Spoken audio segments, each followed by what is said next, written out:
Oke teman-teman, ini video saya tentang supply and demand masterclass sesuai yang saya janjiin, dan kemungkinan juga banyak gitu teman-teman di luar sana yang masih sering kegocek gitu. Jadi kita kalem aja ya tentang pembahasan ini. Siapin kopi sama rokok kalian yang seprokok, atau siapin cemilan kalian, karena pembahasan ini lumayan panjang gitu.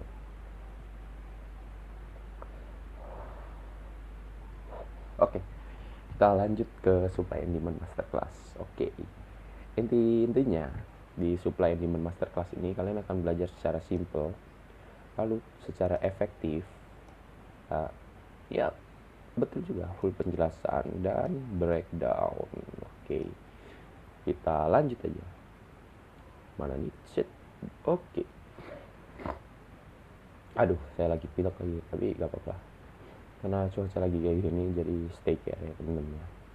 Step pertama, apa itu supply and demand? Jadi kalian harus kenal dulu supply and demand itu apa gitu. Oke, kalian banyak yang bilang supply and demand, tapi nggak ada yang menjelaskan supply and demand itu apa. Mungkin penjelasannya singkat bang. Supply and demand itu di mana supply di atas, demand di bawah. Artinya ketika persediaan stok barang itu melebihi dari pembelian, itu biasanya harga turun gitu ya. Nanti ada penjelasannya kok. Yang kedua, apa itu order block? Karena di supply and demand itu berkorelasi dengan order block. Oke. Terus aturan dan cara menentukan OBS. OBS ini adalah order block sistemnya sendiri. Lalu time frame gitu. Jadi di order block ini kalian bisa menggunakan time frame gitu ya.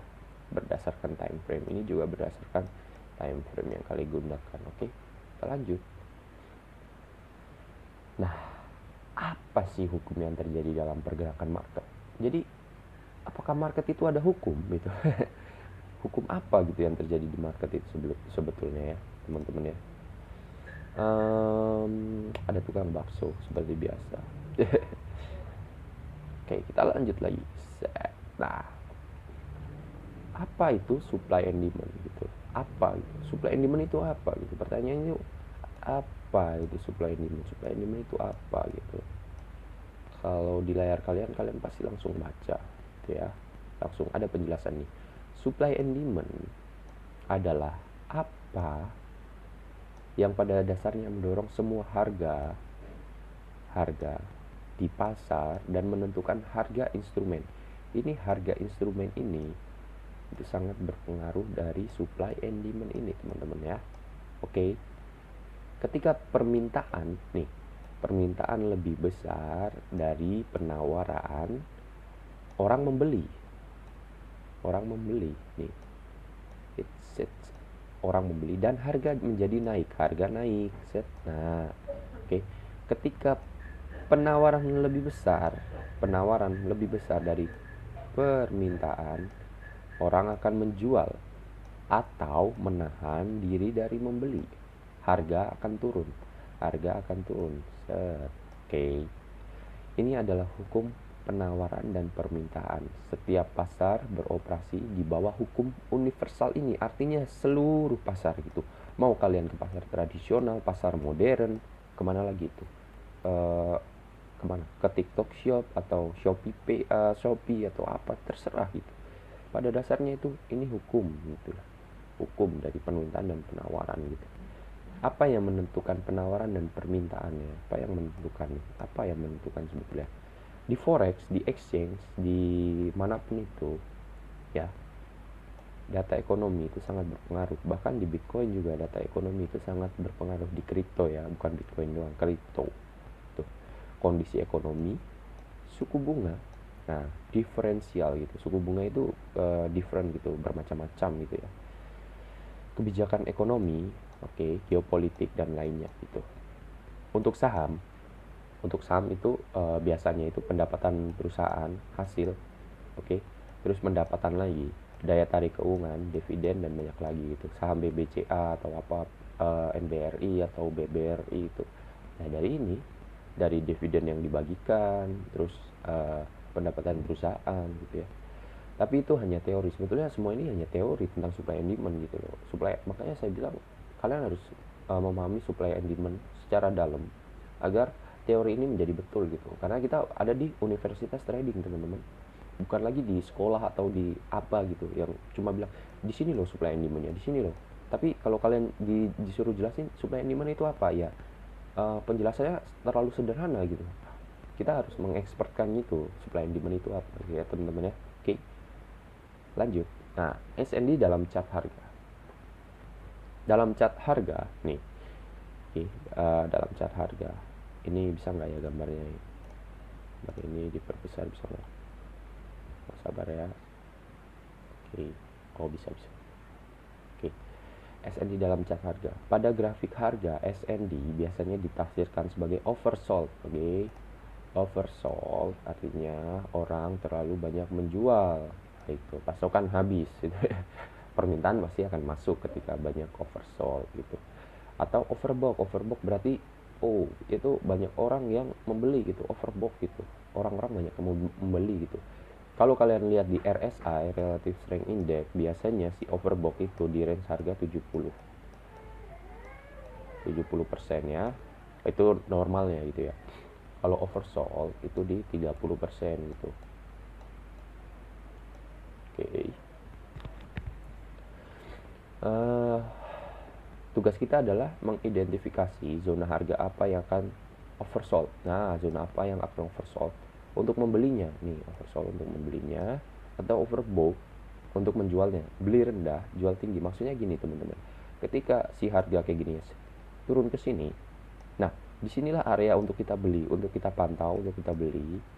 Nah, dia akan pasti semua harga akan naik ke 70, range harga 70 gini. Ini kita bisa jual gitu. Kalau masih di tengah-tengah ya udah berarti sideways itu. Sideways nanti ada penjelasannya lagi. Kenapa begitu? Oke. Kita lanjut ke week of price. Coba kita perbesar dulu.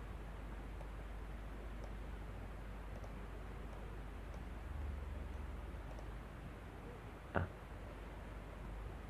Jadi ini week of price cycle ini cycle yang ditemukan oleh Pak Wyckoff nih. Pak Wyckoff. Coba cari aja di Wikipedia gitu. Jadi pada dasarnya ini oversold ini terjadi akumulatif ya. Accumulation gitu. Nah, accumulation itu biasanya terjadi di pasar Jepang session gitu. Makanya banyak orang bilang AMD nih. AMD akumulasi manipulasi distribusi gitu. Akumulasi itu biasanya terjadi ketika harga itu range-nya itu sideways, tapi nggak mesti sideways ya teman-teman ya. Kalau kita pakai fraktal artinya time frame di dalam time frame itu nggak mesti sideways teman-teman, tapi adalah sideways kecilnya gitu, kayak membentuk pola-pola kayak bearish flag, bullish flag atau apapun, pregnan, ascending, descending gitu. Itu termasuk akumulasi area gitu. Jadi harga itu diambil tuh rata-ratanya gitu. Kalau di higher time frame di RSI-nya tetap aja di oversold, di daerah oversold. Nah, lalu demand greater artinya udah mulai masuk nih si buyer nih. Ini kan naik ya, markup ya. Naik. Demand greater dan supply. Jadi keinginan untuk membeli lebih besar dari persediaan barang itu ya. Nah, masuk lagi ke overbought. Nah, di sini di area ini itu terjadi manipulasi harga. Biasanya manipulasi itu terjadi gitu. Kalau pertanyaannya manipulasi itu terjadi di sesi mana? Paling banyak itu di sesi London, teman-teman. Gitu ya, sesi London. Lalu ketika mereka udah menyentuh overbought, nah disinilah terjadi distribusi area. Mereka langsung turun set. Nah, markdownnya itu ambil lagi daerah sini, teman-teman. Lalu naik lagi. Kalau misalnya daerah ke break gimana ya, berarti harga akan lanjut turun gitu. Jadi sebetulnya supply and demand itu di daerah demand itu di daerah oversold-nya. Teman-teman ya, si demand. Lalu si supply itu di area bawahnya, di area atasnya gitu. Ini ya, kalau pakai support and resistance, ini support, ini resisten. Nah, misalnya ini ke break, ini jadi balik gitu. Ini area resisten, bawahnya area support gitu. Oke, kita lanjut ya. Di Wyckoff ini ada kebiasaan nih. Yang pertama itu start akumulasi. Nih, start akumulasi. Akumulasinya mulai nih, akumulasinya saya sideways, ambil sini baru naik. Fast move biasanya diiringi satu candle besar, big move kayak gini. Oke, big move. Nah, big move besar kayak gini. Naik, terus dia retest lagi, retest ke bawah untuk ambil si order block ini. Nanti kita akan menjelaskan tentang order block. Lalu trend continuation. Jadi ada 4 step ya. 1, akumulasi. Oke. 2, fast price move, biasanya ninggalin gap. Tuh. Terus 3, building pretension, artinya retest dulu baru naik untuk balancing dulu. Terus 4, trend continuation. Jadi si week of theory itu nentuin ada 4 cycle gitu. Dan ini berulang teman-teman. Ini yang pertama, ini yang kedua, dan ini yang ketiga. Itu berulang terus itu. BTW ini coret-coretan nggak masalah ya, karena ini udah di universitas gitu teman-teman ya. Saya coret-coret gitu. Jadi kalian harus paham-paham dulu dasar-dasar ini dan apa sebetulnya yang terjadi di market gitu sebetulnya. Oke. Ini saya full breakdown ya. Nggak cuma bilang supply and demand atas bawah gitu. Ngapain gitu. It.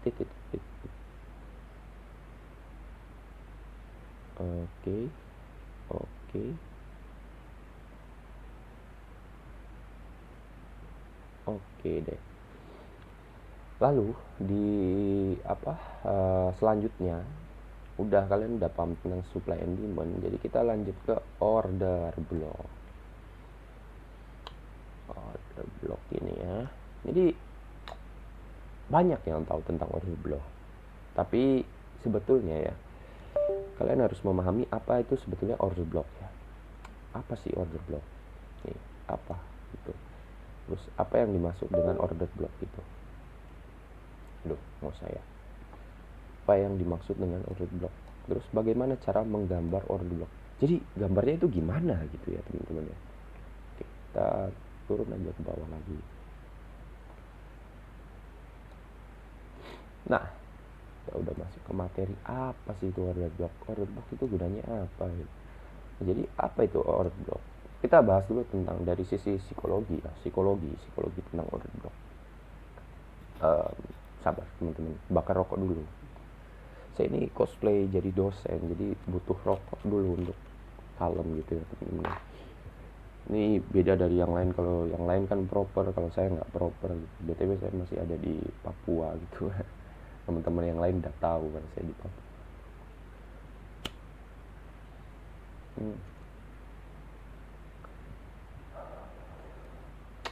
Kita lanjut. Psikologi di baliknya. Jadi ada psikologi di market, itu ada psikologi. Oke, BFI. BFI ini bank financial ya, bank financial institusi, BFI. Di bank-bank besar, financial besar, institusi-institusi besar itu lakuin perdagangan itu nggak 1 lot, 100 lot. Jadi kalau ada yang bangga berdagang 10 lot, itu nggak ada apa-apanya sama BFI itu loh. Mereka itu dagang itu ribuan sama jutaan lot ini loh.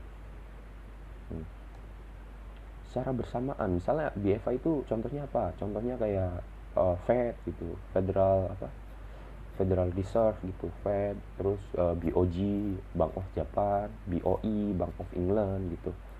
Terus kalau Indonesia ya BI gitu, Bank Indonesia, BOI gitu, Bank of Indonesia. Nah, trading jadi ini si trade ini adalah zero sum gitu. Kalian pernah ini nggak dengar tentang teori ini nggak?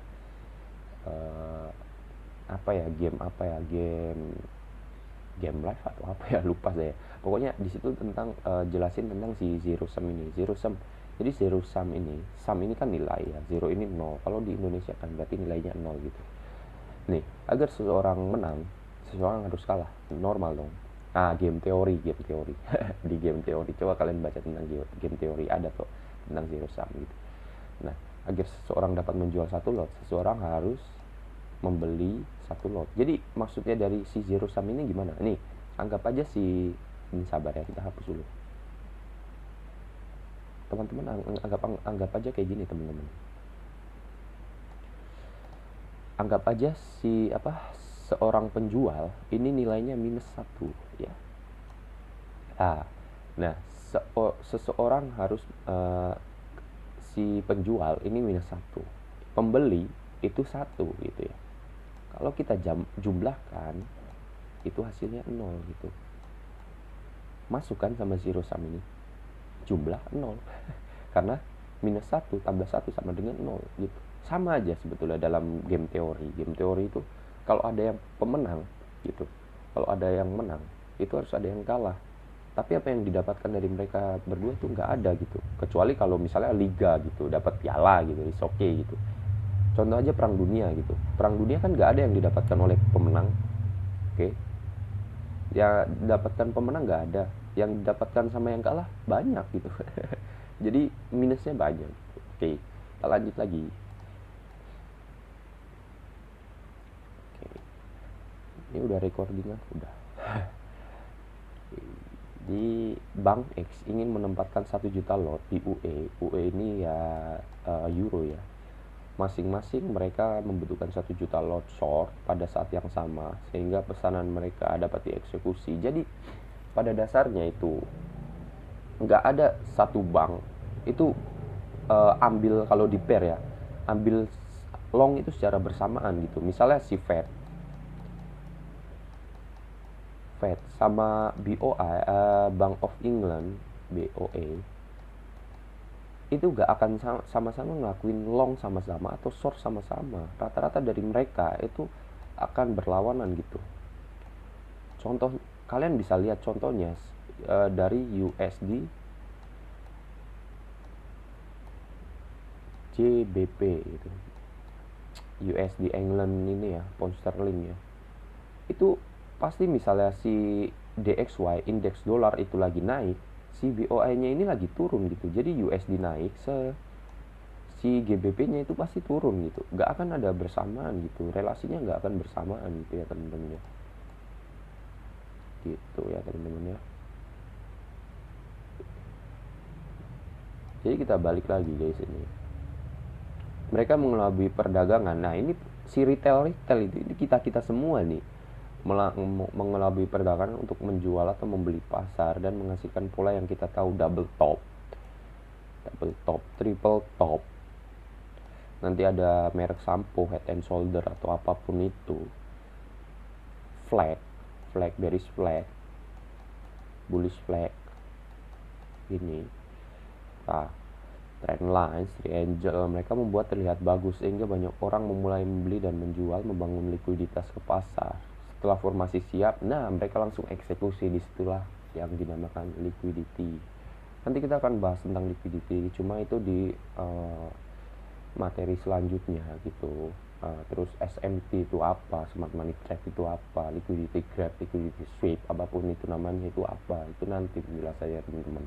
Pada dasarnya kalian harus paham betul tentang supaya ini. Oke.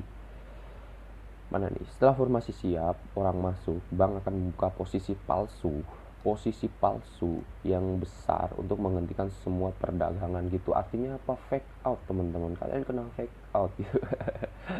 Gitu ya. SL segera berubah menjadi urutan yang berlawanan gitu ya. Misalnya SL buy itu jadi SL sell gitu. Paham kan? Misalnya kita buy di sini, ini kita buy long, tiba-tiba dia turun ke bawah gitu, ini jadi SL sell ya gitu loh. TP buy-nya malah jadi SL aja gitu, entry-nya di sini gitu ya teman-teman ya. Namun mereka juga meluncurkan langkah palsu untuk menghentikan para pedagang. Mereka masih mengalami beberapa penarikan. Itulah sebabnya mereka kembali untuk mengurangi pesanan tersebut di titik impas, artinya 50-50 ya.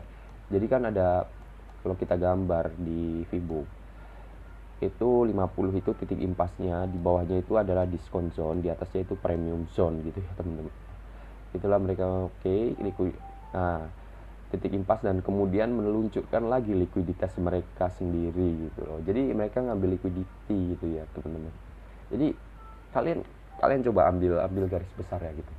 Mungkinkah para elit-elit global di dunia ini itu mengatur sistematik pasar gitu. Gitu ya teman-teman ya. skema di order block. Nah, ini skema di order block. Semisal ya, kita gambar skema begini ya teman-teman ya. Sampai kita zoom sedikit. Aduh, ada tukang es krim lagi. Gak apa-apa ya. Lagi pula ini juga recording di luar gitu. Bank ingin membeli 1 juta lot ya. Bank ingin membeli 1 juta lot. Nah, mereka mulai buat ini pattern sideways, ini topnya, ini downnya, down bawah, ini topnya. Jadi SL seller di atas, mereka open posisi di sini, oke. Sellers. Mereka pasti kita menganggap ini akan turun ke bawah gitu ya, karena ini double top nih guys, double top. Oke. Nah, terus naik lagi nih, wah naik lagi ke entryan, udah nggak apa-apa hold aja. Ini di buy-nya juga, SL buy-nya di sini, SL buy-nya di sini.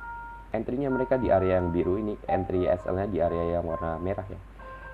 Langsung mereka naik. Ini ke fake out ini, si bayarnya ke fake out teman-teman.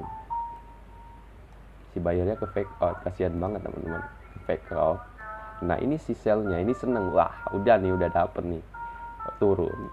Ternyata mereka membuat langkah palsu sesuai dari penjelasan itu. Langkah palsu 2 kali nih. Mereka ambil liquidity baru mereka naik. BTW teman-teman, kalau kalian perhatiin dia dari teori week off ya. Teori week off ini kan big movement ya. Terus di sini ada retest untuk balancing di ini ya, teman-teman. Itu sama aja teman-teman di teorinya week off, teman-teman. Gitu. Jadi week off itu kan ada 4 ya, Kita balik lagi ke teorinya week off. Nah, teorinya week off nih. Teorinya week off start akumulasi, oke. Terus fast price move langsung naik tuh, terus pre-building tension retest dulu, oke. Terus trend continuation baru naik. Kita perhatiin lagi di sini. Nah, ini betul gak nih pretensionnya di sini, oke. Ini big move-nya pretension, baru mereka lanjut continuation gitu ya teman-teman. Circle-nya selalu diulang-ulang gitu, terus circle-nya, oke. Kita coba lihat di chartnya. Seperti yang kita lihat, ini area akumulasi teman-teman. Area akumulasi. Di sini ada big move-nya nih. Big move-nya itu berupa order block. Ini BTW di lower time frame ya teman-teman. Kalau di higher time frame gimana? Order blocknya cuma 1 guys, tapi besar gitu. Artinya candle movement besar gitu ya. Oke. Lalu mereka mulai naik. Nah, oke. Mereka turun lagi nih. Pretension. Nah, disinilah terjadi order block di bayarnya. Nah, sebetulnya teman-teman, sebetulnya nih saya hapus. Ini ada satu fake movement nih. Ini candle ini nih. Ini ada satu fake movement. Jadi di sini area liquidity, teman-teman. Nah, ini si buyer. Ini area buyer. Nah, di sininya itu SL buyer, teman-teman. Oke. Sellernya di mana? Sellernya di atas nih. Tuh. Lihat nih, ada satu candle wick. Terus mereka balik arah gitu loh, teman-teman. Oke, paham ya. Oke.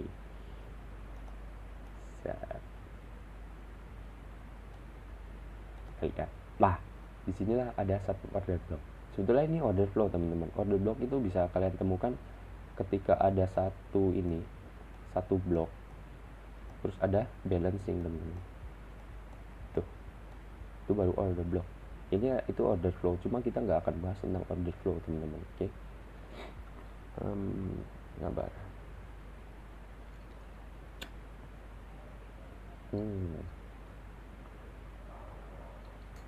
Trade itu kalem aja, teman-teman. Nggak usah buru-buru, nggak usah perbanyak entry, atau nggak usah terlalu bagaimana gitu. Santai aja, kecuali kalau kalian udah bisa ada ilmunya gitu ya, it's okay. Intinya kan cuan gitu. Terus mereka lanjut trend continuation. Kita lihat lagi, ini area ini itu sama dengan yang kita tandai ini loh, di gambar ini nih.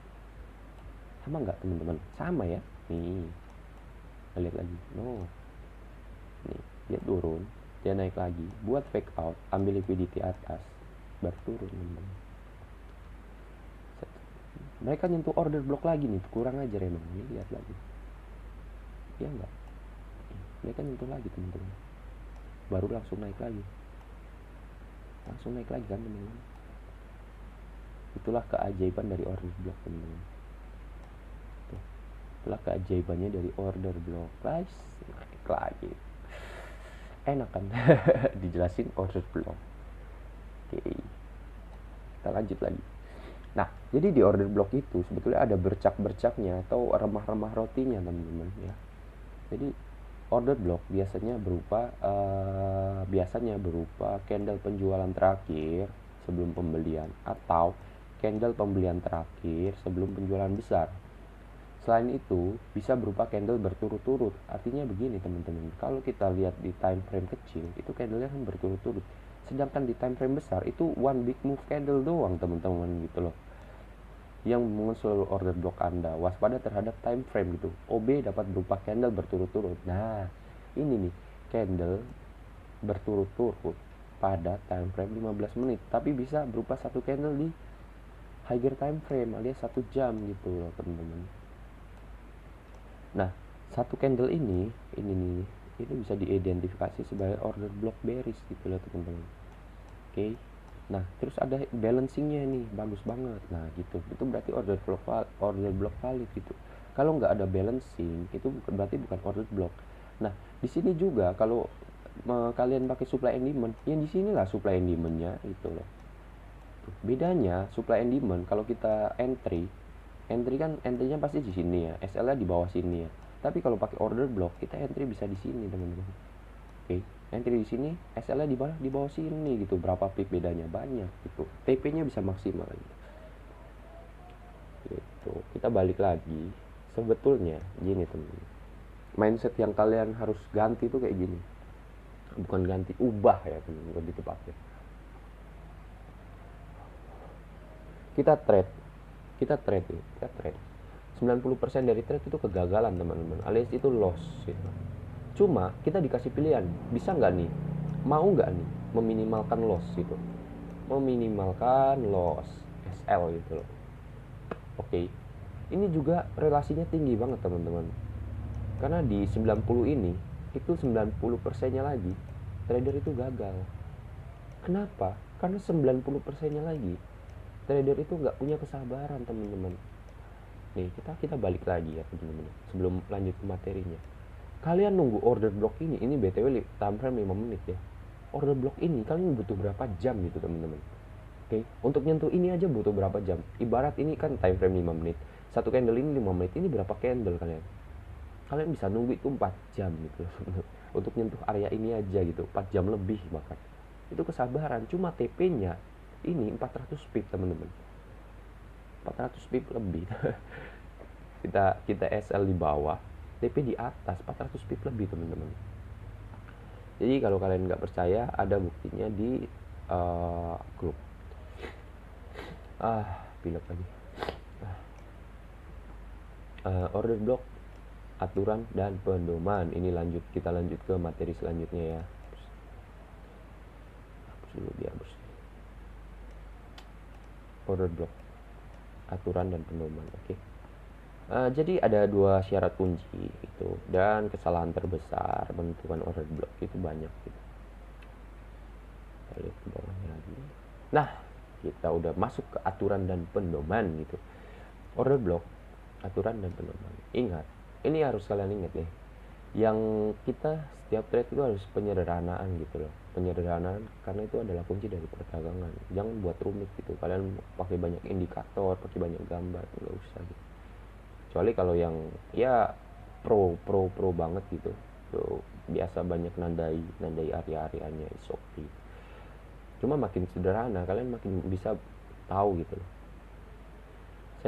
Saya itu memiliki 2 aturan yang sangat sederhana agar order block menjadi valid. Jadi ada 2 aturan sederhana order block bisa valid. Yang pertama itu harus membentuk higher atau lower terbaru. Salah, ini tipu ya. Saya pribadi menggunakan fraktal tinggi atau rendah, tetapi kalian juga dapat menggunakan rentang valid. Nah, ini nanti videonya tersendiri ya teman-teman ya. Lihat struktur video mekanis itu nanti sendiri. Harus membentuk imbalance. Imbalance tadi yang saya jelaskan itu one big move kayak gini. Di sini ada gap. Nah, itulah imbalance atau FVG, very value gap. Nah, itulah yang disebut FVG. Itu apa teman-teman? Terus pertanyaannya, wick atau body nih untuk blok pesanan tinggi atau rendah? Saya lebih suka wick karena memberi saya zona yang lebih besar dan tidak membuat saya melewatkan perdagangan seperti ya ini teman-teman. Ini bentuknya wick teman-teman. Ini bentuknya wick. Kalau udah bentuk wicknya itu order block bang, langsung dah gitu. Terus kalau body gimana? Kalau body kita antrinya di sini, SL di bawah ya rugi lah. Itu ya teman-teman. Itu sebabnya saya lebih suka wick gitu. Ya, karena menghindari saya zona yang lebih besar dan tidak membuat saya melewatkan perdagangan. Tapi biasanya body memegang kekuatan besar, betul sekali. Body itu memegang kekuatan besar gitu. Kalian harus suka backtest ya, karena metode atau serat yang kalian gunakan itu berbeda dengan saya, itu pasti berbeda dengan yang satu ini, itu pasti. Oke. Fractal height dan low gitu. Fractal height itu di mana ya, di atas, fractal low itu di bawah. Oke, kita lihat di sini teman-teman. Nih fractal low ya, higher low, ini higher low, ini LL menjadi low selanjutnya gitu. Ini HL tadi. Jadi lowest low, LL, lowest low. Si wick ini ya, lowest low. Nah, ini udah ada identifikasi menjadi higher low. Nih, higher low. Jadi, kita bisa berimajinasi kalau harganya bakal naik gitu. Berbanding terbalik dengan ini, teman-teman. Nih, lower high menjadi higher selanjutnya. Inilah fractal high-nya.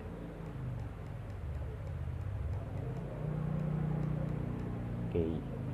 Nah, si fractal high-nya setelah menjadi higher high, dia membuat wick lagi. Wick-nya itu bisa identifikasi sebagai lower high gitu. Nah, kita bisa berimajinasi bahwa harga akan turun gitu loh, teman-teman ya. Pasti akan turun. Gitu. Oke, kita masuk ke imbalance. Imbalance itu bisa dideskripsikan sebagai begini teman-teman. Ada tiga candle, minimal 3 candle, bukan minimal sih, wajib gitu, wajib 3 candle. Ini candle pertama, ini candle kedua, ini candle ketiga.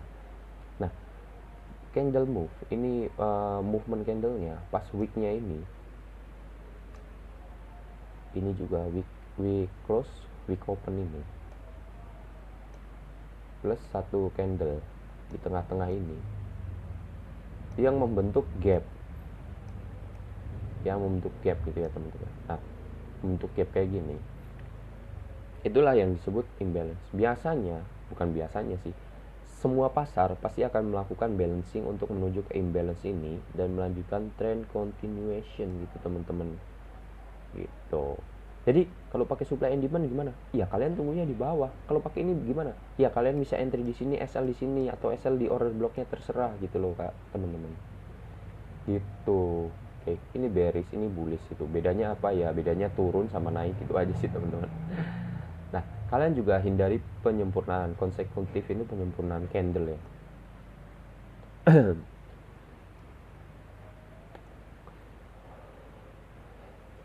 Jika ada konsekutif candle itu gimana? One big move candle di higher time frame.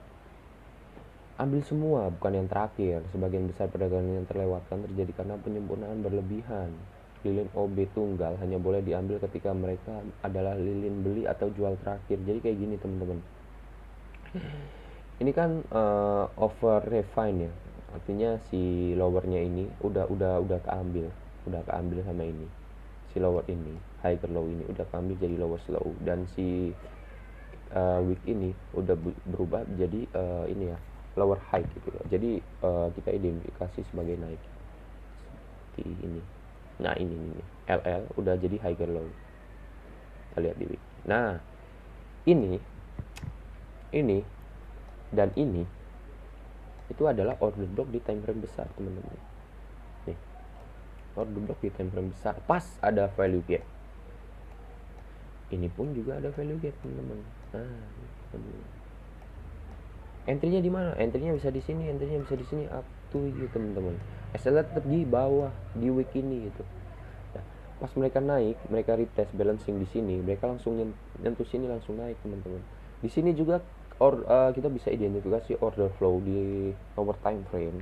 Target time frame-nya itu order block.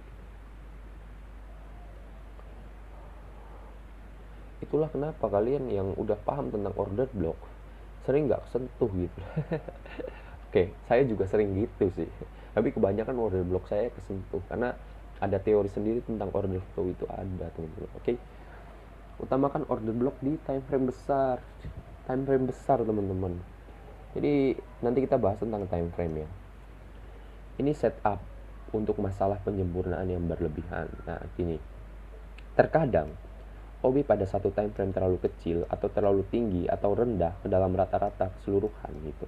Jadi OB-nya terlalu kecil nih atau OB-nya terlalu besar nih gitu di rata-ratanya gitu ya. Dalam kasus seperti ini, naikkan jangka waktu dan temukan OB yang lebih besar gitu. OB yang lebih besar itu biasanya one big move itu di higher time frame teman-teman. Harga jarang naik ke ekstrim, maksudnya harga itu nggak mungkin tiba-tiba lompat gitu, lompat ke apa, kalau RSI itu 80 atau 90 pasti mereka balancing dulu teman-teman. Itulah kebiasaan harga gitu. Meskipun mereka tertahan kayak gold tertahan di 80 itu pasti ada balancingnya gitu. Makanya RSI itu nggak mentok-mentok kayak gini, tapi ada turun-turunnya baru naik lagi gitu. Oke, harga jarang naik ke ekstrim teman-teman, itu jarang sekali. Jika itu terjadi biasanya membuat pullback besar ya, pullback besar, mereka langsung turun lagi. Pas mereka naik tiba-tiba mereka turun, itu buat wick besar kayak gitu. Nah, wick besar kayak gitu baru mereka naik lagi teman-teman. Tuh, yang terbaik adalah memilih zona lebih besar, memastikannya menyentuh dan mencari konfirmasi di LTF. LTF itu apa? Lower time frame teman-teman. Jadi HTF baru LTF. Nah, gitu teman-teman ya. Utamakan order block di time frame besar. Nih, misalnya kalian setup di time frame 15 menit. Di sini, ini kan order block 15 menit ya. Di sini itu order block di 1 jam, teman-teman. Dua candle ini itu satu candle bullish ya di higher time frame itu. Yang ini, yang berapa candle ini? Itu candle bearish di higher time frame teman-teman ya. Nih, nggak ada nih yang kesentuh nih teman-teman. Tapi kalau kalian lihat lagi di 1 jam misalnya, kesentuh teman-teman nih order blocknya. Nih, yang ini itu adalah yang ini. Oke, yang ini adalah yang ini. Oke, kesentuh teman-teman order blocknya. Set. Nih, set. Ya, bisa kalian tunggu di sini, itu bisa, waktunya lama gitu. Waktunya lama atau syukur-syukuran dapet gitu. Gitu. Tapi gini teman-teman, ada banyak kekurangan, ada banyak kelebihan karena market ini kan fluktuatif gitu ya teman-teman ya. Dan ya saya mau ingetin lagi, market itu nggak peduli sama setup kalian, uang kalian itu sama sekali nggak peduli ya teman-teman. Makanya saya bilang 90% itu pasti SL, itu wajib itu. Kalau di member saya itu saya bilang kayak gini teman-teman. Kalau SL itu nggak kaget gitu, tapi kalau TP baru kaget, apalagi TP maksimal gitu ya. Ini, oke, ini keambil tapi sedikit gitu ya teman-teman. Di 15 menit keambil sedikit baru turun. Order block versus base SND gitu ya, area supply and demand gitu. Area supply and demand ini sebetulnya gini teman-teman, supply and demand itu, si order block ini kan pengembangan dari supply and demand gitu ya, pengembangan. Semua ilmu itu pengembangan teman-teman, nggak ada ilmu murni yang hasil ciptaan sendiri gitu, nggak ada. Kalau udah ciptaan sendiri berarti dia bisa dapat Nobel gitu.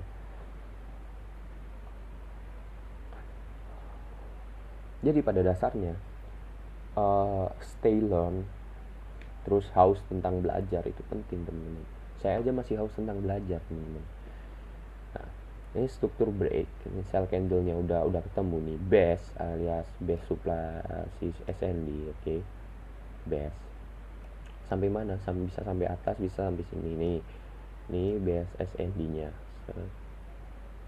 Nah, ini order blocknya. Ini order blocknya. Usually on low time frame there is will be break of structure and series of cell candle. Jadi kemungkinan di satu candle higher time frame ternyata ada banyak candle di lower time frame gitu ya teman-teman ya. Kalau supply and demand kita itu areanya harus ini nih, pakai higher time frame. Makanya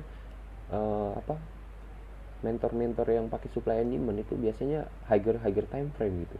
Tapi kalau saya itu bisa open itu di 5 menit. Makanya mappingan saya itu di 5 menitan, 15 menitan gitu.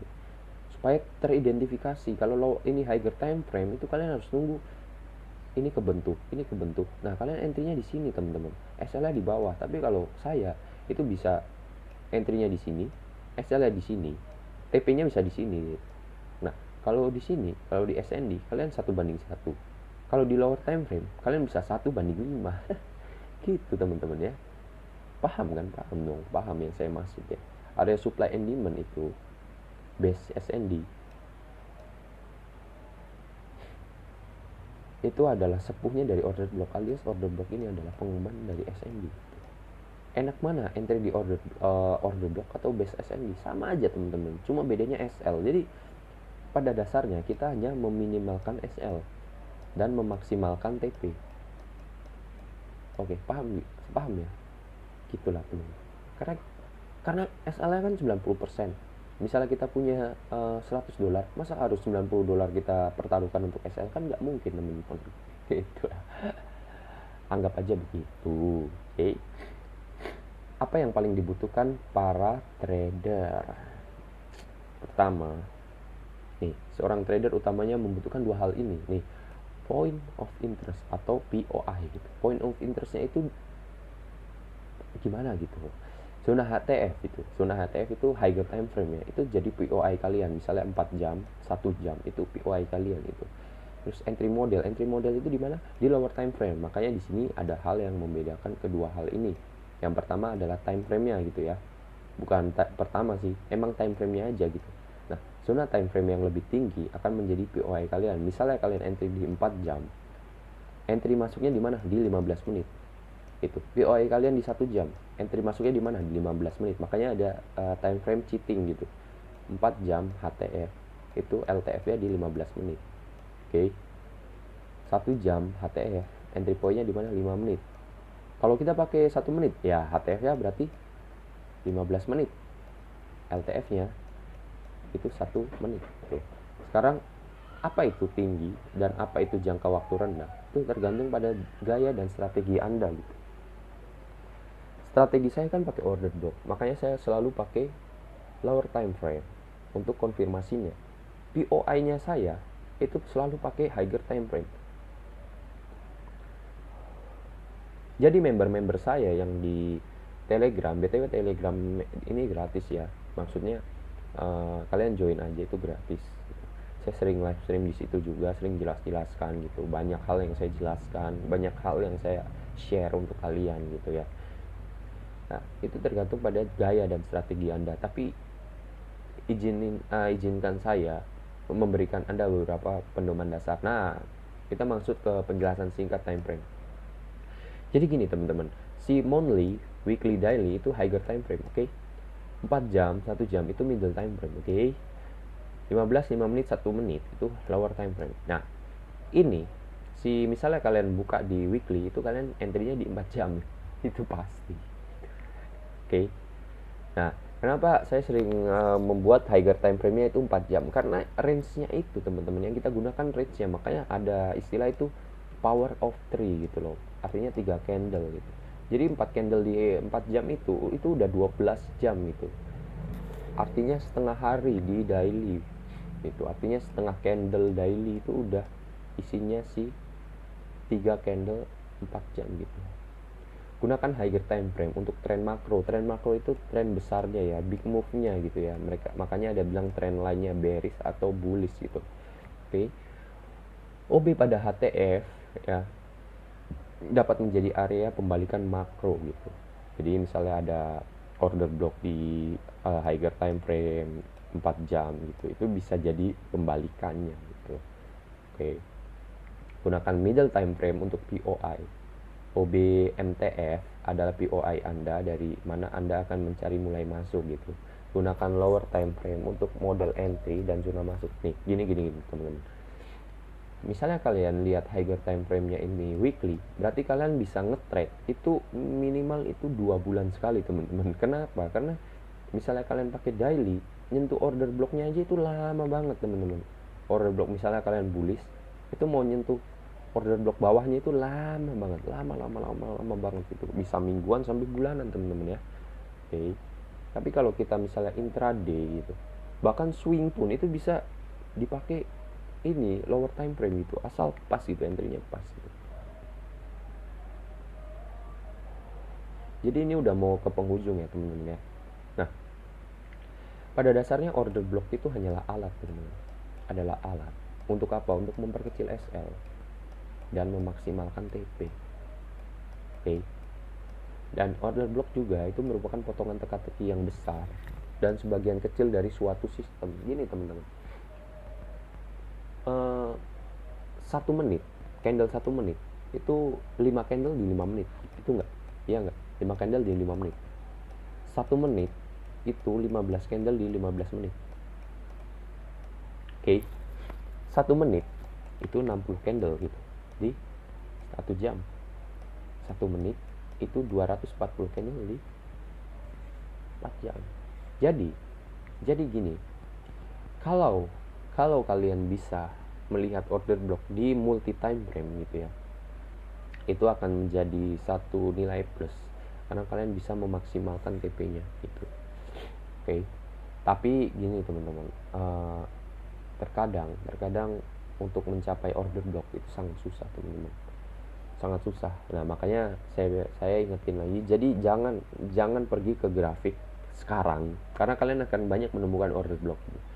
Itu harus berada dalam sistem analisis top down, top di sini, down di sini gitu. Menentukan bias, terus doll, POI, higher time frame, terus POI middle time frame, entry model. OB dapat berpartisipasi dalam semua aspek strategi perdagangan, itu yang penting gitu. OB itu sangat berpartisipasi dalam semua perdagangan. Kenapa banyak mentor yang pakai supply and demand tapi jarang menjelaskan tentang order block? Karena pada dasarnya order block itu adalah supply and demand itu sendiri gitu loh. Jadi order block kalau di Indonesia kan itu adalah block order gitu loh. Nah, kalau kita analogikan gini, ada block order nih, block order buy ya, berarti kan di bawah ya, harga udah naik gitu. Jadi ada si pending order ini nih, ada si demand di bawah nih yang mau harga tetap di situ deh, mau ambil harga di situ gitu ya. Misalnya range harga emas di harga 3.300 ya, sekarang udah di 3.500, mereka pasti akan nyentuh dulu sih pendingan order ini gitu. Kenapa nggak lanjut ke bawah gitu ya? Misalnya kenapa nggak lanjut ke bawah? Karena demand tertingginya ada di sini, makanya saat si seller itu menjual udah ada nih tertampung di order block ini, makanya ini bisa jadi order block udah nggak valid. Misalnya mereka mau turun ke bawah, ya mereka terobos ini dulu lah, karena disinilah supply and demand itu, alias ini demandnya gitu. Oke. Kalau di atas gimana ya, dibalik aja gitu. Jadi order block bekerja luar biasa dengan struktur pasar dan imbalance gitu ya. Jadi kalau ada order block itu wajib ada imbalance gitu. Oke. Kayak gini. Jadi cobalah untuk memanfaatkan alat ini selaras dengan kemampuan kalian secara keseluruhan gitu. Jadi kalian itu harus banyak-banyak identifikasi, teman-teman, tentang market itu kan fluktuatif gitu. Dan balik lagi, market itu nggak peduli sama entryan kalian atau uang kalian gitu, atau mapping kalian gitu.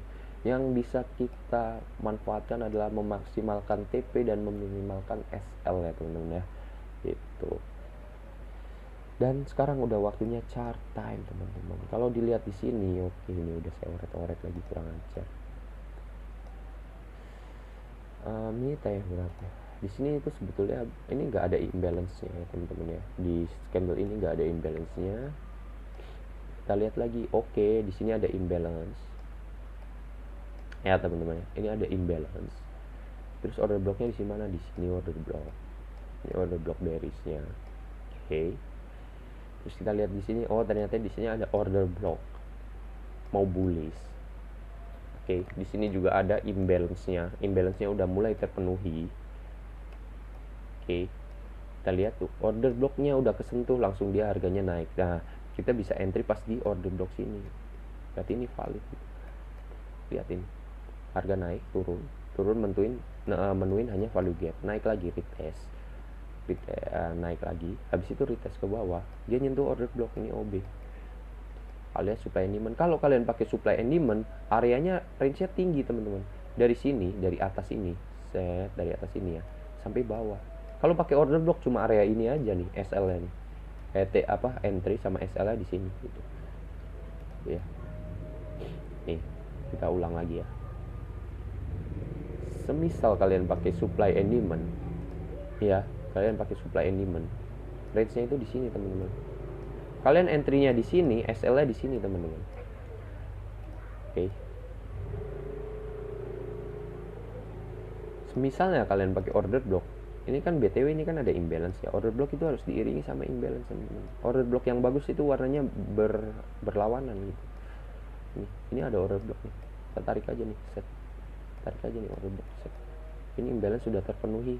Ada indikasi bahwa dia akan melanjutkan untuk nyentuh orderan-orderan ini. Dia nyentuh baru naik. Oke, lihat ini. Ada order block, set. Ada order SB order block, set. Kesentuh baru naik. Iya nggak? Terus ada lagi order block di sini, imbalance. Ini ada imbalance. Ini ada order block juga. Kesentuh lagi, naik lagi gitu loh. Kalian bisa memanfaatkan di multi time frame. Makanya di sini bisa kalian 2 entry sekaligus. Di sini entry, SL di sini entry, SL di mana? Di sini. Gitu ya teman-teman ya. Oke, saya kira sekian video penjelasan saya. Nanti ini kan video SKS pertama ya, alias materi pertama. Jadi ada 8 ini ya, 8 semester. Ini termasuk materi salah satu semester saya, 1 semester lah gitu ya. Belum 1 sih, baru pertengahan semester. Nanti ada selingan-selingan video lagi tentang macam-macam order block yang enak buat kita entry, macam-macam value gap yang enak buat kita entry. Terus ya banyak lah, nanti ada 5 video gitu. Oke, saya kira sekian ya teman-teman. Saya harap penjelasan ini kan udah lumayan panjang ya. Kalian tonton full tuh. Kalau perlu kalian ulang-ulang lagi untuk bisa menjadi acuan tentang supply and demand berdampingan dengan order block gitu. Lalu apa bedanya supply and demand dengan order block? Sebetulnya nggak ada pembedanya, cuma bedanya adalah SL sama TP-nya aja gitu teman-teman. Jadi saya harap kalian juga bisa jadi bagian ini ya, trader-trader yang smart gitu ya, bukan memperbanyak entry tapi memperbanyak TP kalian. Oke, entry-nya 1 kali lah. Kalau saya bilang ke teman-teman di Telegram saya itu 3 kali SL udah stop gitu. Kalau 3 kali berturut-turut gitu ya, SL stop gitu. Makanya saya selalu pakai reward ya, RR ya, risk reward. Nggak pernah hitung pip cuma bagian dari ini aja, dari gambaran aja kalian untungnya berapa.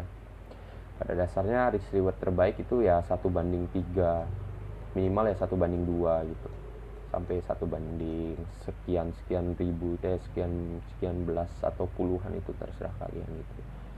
Tapi saya itu nggak pernah pakai fix risk reward, makanya masih ada koma-komanya gitu. Dan kalau dihitung pips juga pipsnya besar teman-teman ya, sekali trade gitu. Oke, saya harap teman-teman yang MC atau yang masih salah tentang pengertian supply and demand atau pengertian tentang order block, kenapa order blocknya nggak kesentuh atau begini bisa terjelaskan dengan materi kali ini. Oke teman-teman, saya izin pamit. Izin pamit untuk next videonya. Kalian bisa tungguin aja. Oke, jangan lupa di like. Kalau ada pertanyaan kalian komen aja. Oke, dan share juga ke teman-teman kalian yang masih ngeyel masih batu gitu, share aja gitu ya teman-teman. Oke, see you next time teman-teman.